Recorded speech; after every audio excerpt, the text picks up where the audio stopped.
अरे आ गई तुम। जूते क्यों उतार रहे हो?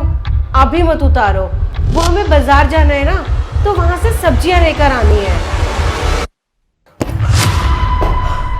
What the? तुम्हारी हिम्मत कैसे हुई मुझे जूता मारने की? तो और क्या करूं, दिखाई तो तुम्हें देता नहीं है। आदमी सारा दिन ऑफिस में काम करके थका हारा शाम को घर पे आता है और तुमने आते ही उसे एक काम और पकड़ा दिया। पकड़ा नहीं दिया, मैं भी तुम्हारे साथ जा रही थी और मैं ही सबसे बड़ी बेवकूफ थी जो तुम्हारा वेट कर रही थी। और उसका फल क्या मिला मुझे? ये जूता। तुमने ना रोज रोज का ये ड्रामा लगा रखा है। तंग आ गई हूं मैं रोज रोज के कलेश से। ओ प्लीज, ड्रामा मैं नहीं तुम कर रही हो। जब भी मैं ऑफिस से शाम को घर आता हूँ कभी एक कप चाय भी पूछिए मुझसे। क्यों पूछूं मैं तुमसे? तुम्हारे खुद के हाथ पांव नहीं है क्या? हाँ, ये बिल्कुल सही कह रही हो तुम। अपने काम ना मुझे खुद से ही कर लेने चाहिए। बेफजूल में तुम्हारे भरोसे बैठा हूं मैं। हाँ, तो कौन सा एहसान कर रहे हो मुझ पे? ऑफिस से हमेशा लेट घर आते हो। अगर जल्दी आ गए ना तो सारा गुस्सा ऑफिस का मुझ पर उतारते हो। Please please stop it this, please Deepti please. Shivam, ये सब पहली बार नहीं हो रहा है। तुमने पहले भी मेरे साथ बहुत बार ऐसा किया है। कहाँ रह गए थे तुम? यार आज ऑफिस में बहुत ज्यादा काम था इसलिए लेट हो गया। अगर ऑफिस में ही काम करना होता है ना तो बाहर जाने का प्लान बनाया ही मत करो। अरे मैं कब से रेडी होके बैठी हूँ और जनाब ने फोन ना उठाने की तो कसम खा रखी है। अरे दीप्ति, ये तुम्हें क्या होता जा रहा है? क्यों फालतू का सीन क्रिएट कर रही हो?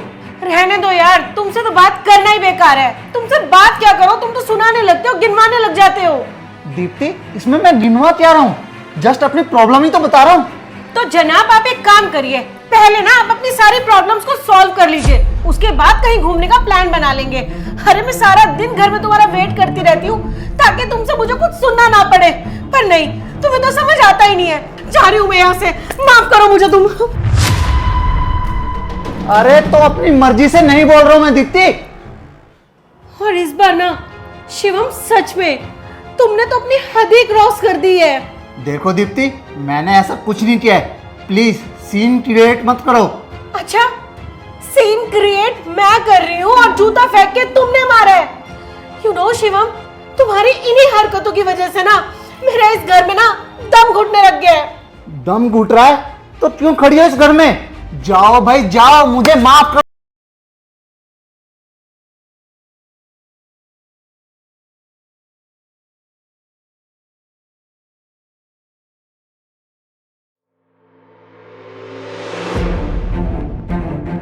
अरे दीप्ति, मेरी बहन तू कब आई?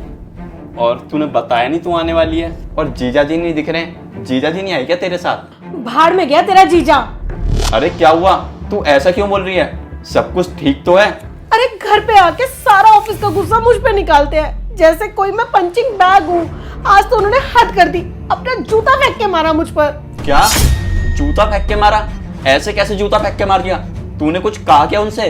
क्या ही कहूंगी मैं उन्हें सारे दीन दुनिया के काम याद रहते हैं पर घर के काम कुछ याद नहीं रहते।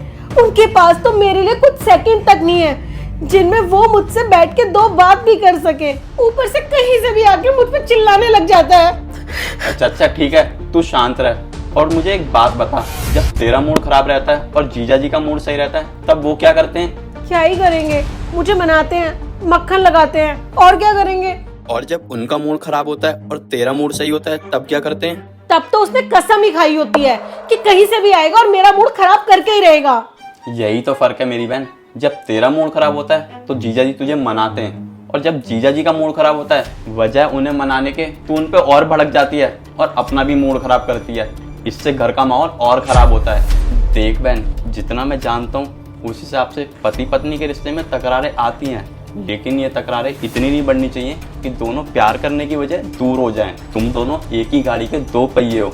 अगर वो थोड़ा धीरे चल रहा है तो तू भी थोड़ा धीरे चलना मेरी बहन। और अगर उन्हें कोई दिक्कत है तो तू उनकी दिक्कत को समझ, उसे बढ़ा मत। और अगर उन्हें कोई प्रॉब्लम है तो तू उन्हें समझा कि तू उनकी प्रॉब्लम में उनके साथ है और तेरी प्रॉब्लम में वो तेरा साथ दें। जब ही तो तुम दोनों जो वो तू बने हुए हम बन पाओगे।